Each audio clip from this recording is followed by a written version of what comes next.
folks, my name is Jen, and today we are going to do a sort of poetry prattle, but not like an official one. A mini poetry pop? I don't know, whatever. This series of videos has been me taking a poem that has specific meaning to me, was really important to me, and using whatever remaining analyzation skills I have from when I was in school and kind of reading over the poem and analyzing it a bit, and also talking about why it has meaning to me or why it's important to me, or yeah, that kind of thing. I'm sorry, I don't know what my hair is doing today, but it's pissing me off. So basically, yeah, that's what this series of videos has been, in the style kind of a couple of poetry podcasts that I really love. But this week, I am just not with it. I actually had another video planned to come out this week, but I am nowhere near done editing it, and I'm just mentally and emotionally, this year has sucked, and this past month and going into this week has not improved anything for me, just not with it. But I figured that I could, as I often do in times of trouble, as the Beatles say, I look for wisdom within poetry. I tend to lean deep into poetry, whether reading it, writing my own. Yeah, this is what I tend to do. Rather than an in-depth study into a particular poem, because I just don't have the capacity right now for that, I figured that I would share a handful of poems that have been on my mind fairly recently.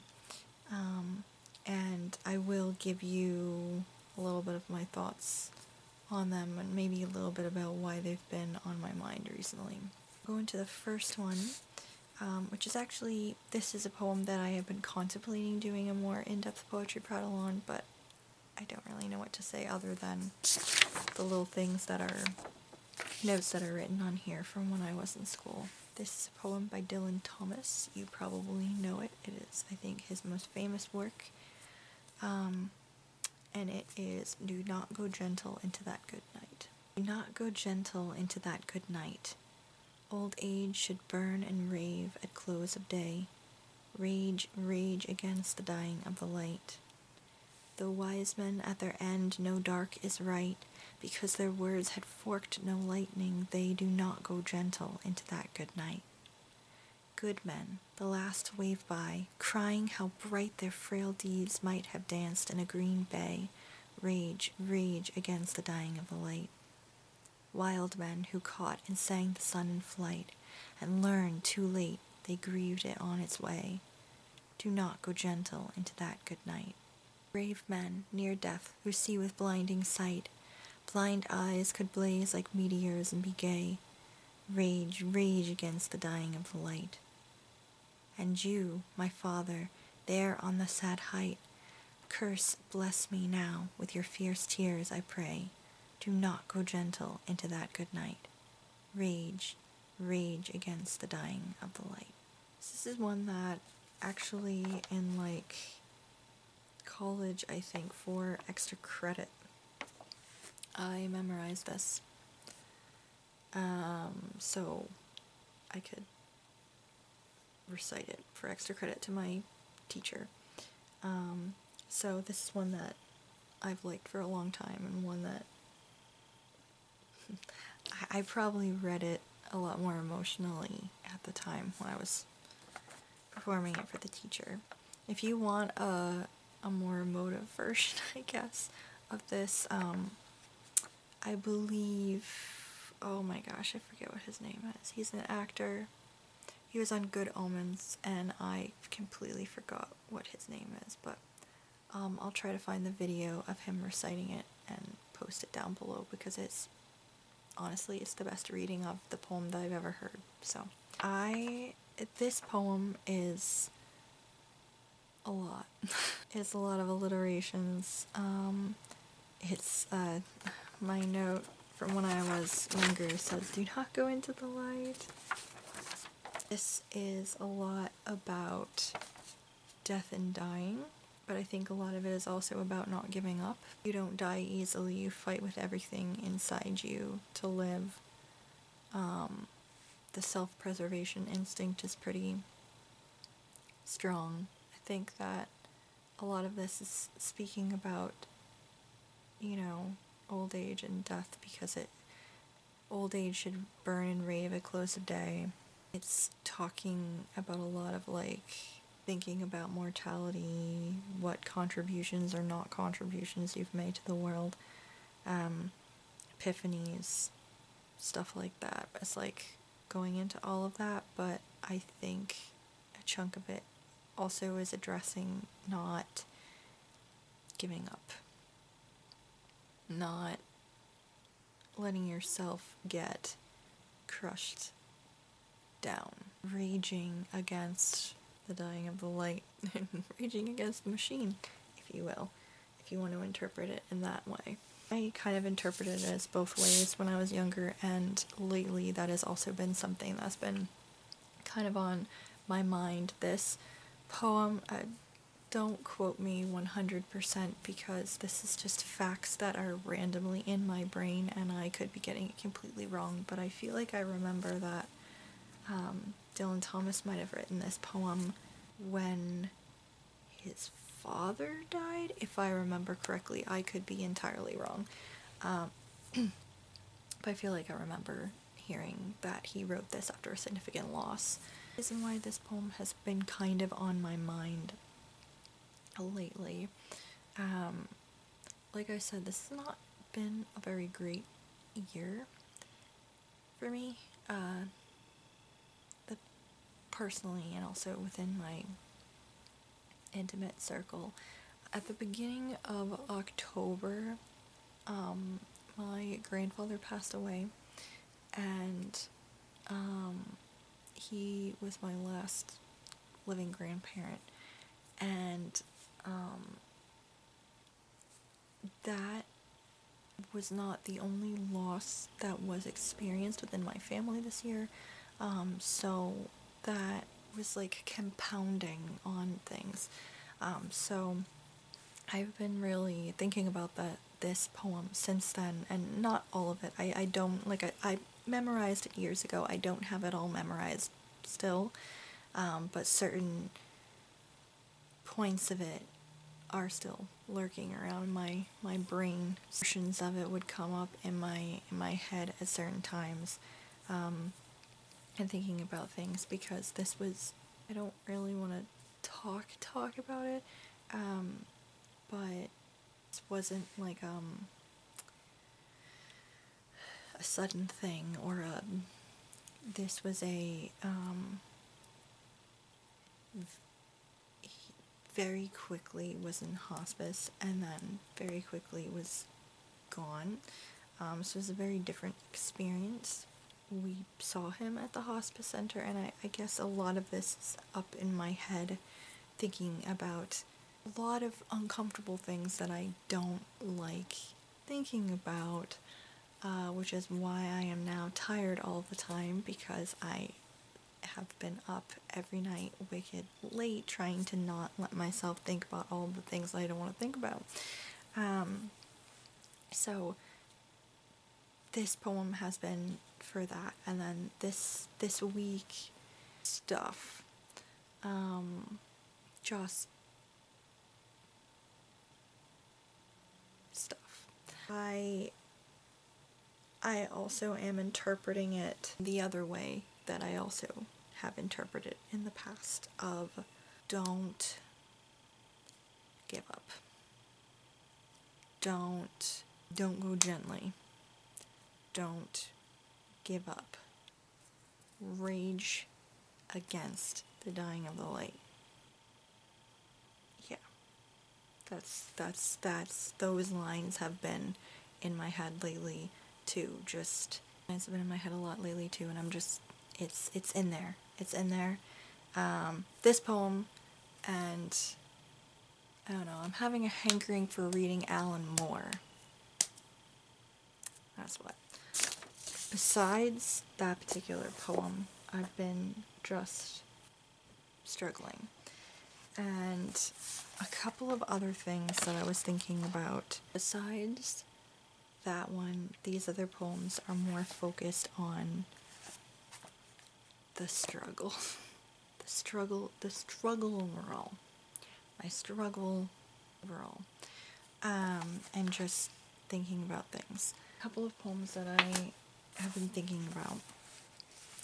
One is something that I actually wrote in my, I don't know, people call it a commonplace book. No, I don't think I'm commonplacing correctly, but it's a book where I've just been throwing things in, just random things, quotations, poems, thoughts, pictures, random stuff. It's kind of a commonplace journal, but not really. Anyway, last year I actually copied this poem that I'm going to share with you into it, just as like something. Like I said, when I'm feeling a certain type of way, I tend to dive my way into poetry to like feel better, feel comforted, feel like somebody else felt the exact same way as me at some point. Yeah, that's what I do. And this poem, it's out of Good Poems. And this one is by Wendy Cope, and it is called The Orange. Lunchtime, I bought a huge orange. The size of it made us all laugh. I peeled it and shared it with Robert and Dave. They got quarters and I had a half. And that orange, it made me so happy, as ordinary things often do, just lately. The shopping, a walk in the park, this is peace and contentment, it's new. The rest of the day was quite easy. I did all the jobs on my list, and enjoyed them, and had some time over. I love you, I'm glad I exist. And this is why this is one of those poems that I really love, but it's not one that I would go in depth about trying to analyze, because it is one of those poems that I don't think needs a lot of analyzation. I suppose you could get crazy with it about the meanings of Robert and Dave and oranges and the history of literature or something like that, but at that point you'd get kind of crazy, like that anecdote of Robert Frost that I don't know if it's true or not, about him hearing a book club talk about his poems and him flip out and yell that it was about apples, like the poem Apple Picking. They're saying, oh, it could be an allegory for this, or is it blah blah blah blah blah, and him just flipping out and saying it's about apples and storming out. I don't know if that's true or not, but I've heard that anecdote told a few times. With a poem like this, I mean, you wouldn't want to go super in-depth in it, because sometimes poems have a lot more meanings and metaphors and things to dig into and references to things, but a lot of the times I think you don't need the big time metaphors for a poem to be expressly beautiful or comforting or to mean something. And this is one of those poems that is simplicity, but powerful at the same time. It's just kind of listing off these very kind of mundane things, these very simple aspects of life. And what makes it all the more powerful, I think, is the last line. I love you, I'm glad I exist. That's the punchline. That's the punch to your gut. That's the good thing about this poem, the point of the poem. I take it in a couple of different ways. On the one hand, I take it as being like a new relationship, a new love, a new thing where life is going pretty okay, and then you have this new relationship or you've fallen in love or something, and it's just changed everything and it's made everything better. And that's one interpretation, but the way that I also interpret it is, and that this is the way that I've been feeling it since last year when I was going through a couple of periods of just depression out of nowhere, and then dealing with this year where I 100% have more reasons for depression, to be completely honest. It's something that I've been holding tight to in my head when I'm feeling really down and stuff, is there's trying to find the little joys in things, trying to enjoy the mundane things, trying to find little pockets of happiness in life when it feels like there isn't a lot of good, and just trying to carve out those little pockets of goodness, if you're following me. And just thinking about that last part that's just like, you know, I'm glad I exist. I think when you are struggling with things and really having a hard time, it is really hard to feel like you're glad that you exist at all. I think sometimes it can get pretty dim in your head, and just pretty bad overall. And I think that, and at those times, I suppose it's easier to relate to that Numb Little Bug song that has been everywhere. Yeah, that's a poem that has been repeating in my head a lot, and something that I think about a lot more lately. I have a couple of Rudy Francisco poems. I absolutely love his poems, his poetry. I've talked about his poetry before. I love them. He is my favorite living poet currently, and I just think he's great. And his poems are always just so, I don't know, they are a punch to the gut sometimes, and they're very powerful, and I just really enjoy his writing. And a poem from his latest book that I think I shared this whenever I did my wrap up, whenever that was. I shared that this is one of my favorites from the collection. This collection, he did kind of an exploration through different types of poems, and this one I believe is from the free verse. Yeah, it's from the free verse section. It's called My Friends Are So Good. My friends are so good at saving my life at least once a month without even trying. Sometimes, instead of saying thank you, I just show up when they need me. I feel like that means the same thing. And that is one that I think about fairly often. Tying in with the orange poem. And also, I guess, do not go gentle and die. I guess it all kind of ties together. It's just, your community matters. The people around you matter. Yeah. And then this one is from his older collection called I'll Fly Away. This collection.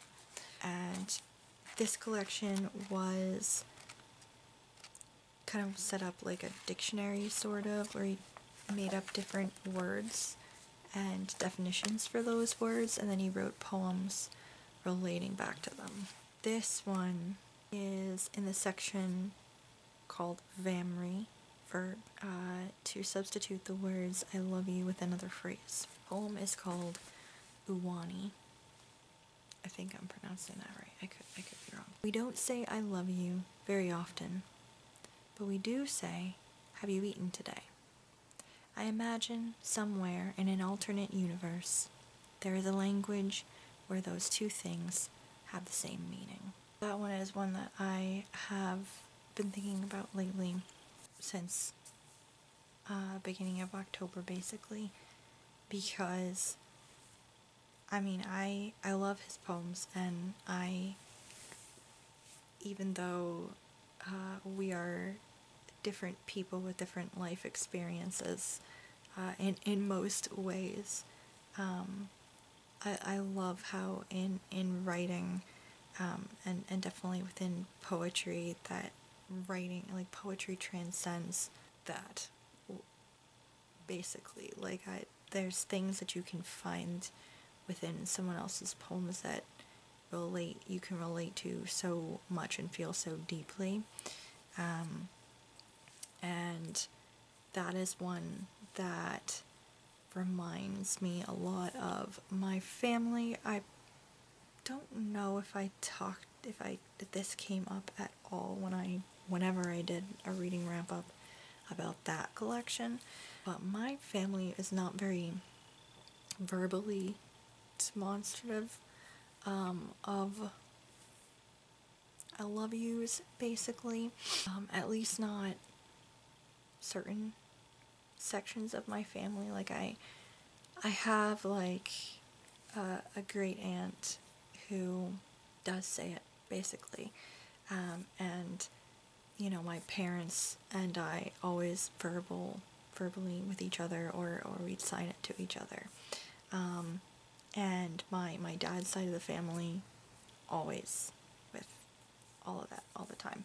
But my mom's side, besides, like, this great aunt, like, everybody else is kind of, it's not really verbally expressed that much.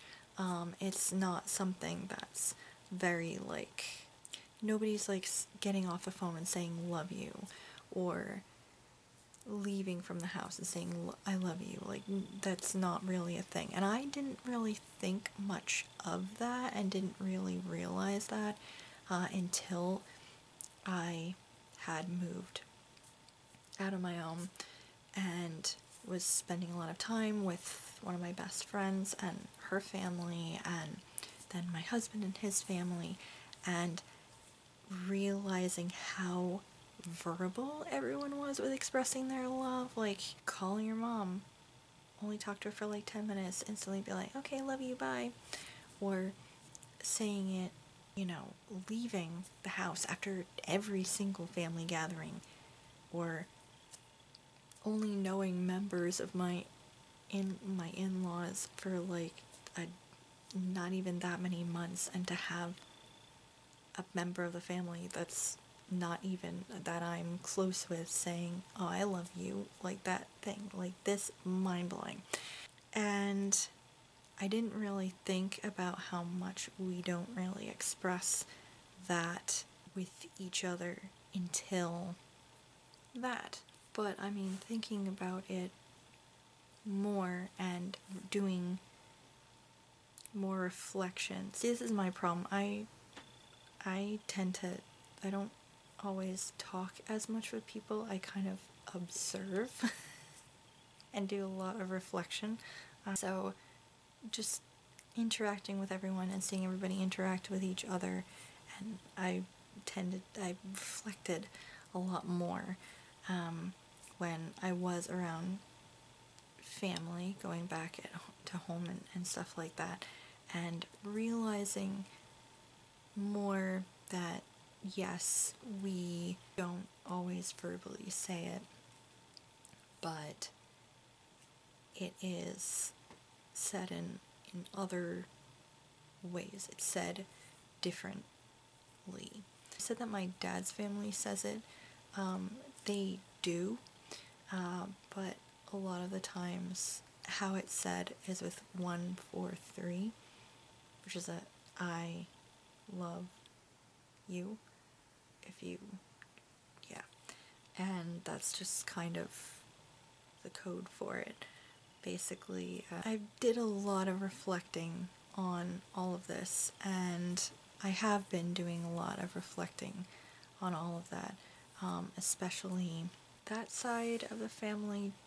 We don't verbalize it, but like I said, we do say it in different ways. We say it in other, I think the way that I realized it, and talking with my mother after the funeral, I kind of pointed out the way that it's normally said is take it easy. That is normally how that side of the family says their I love yous, is they don't, you don't leave and you say I love you, you'd be leaving, and my grandpa would say, take it easy, okay?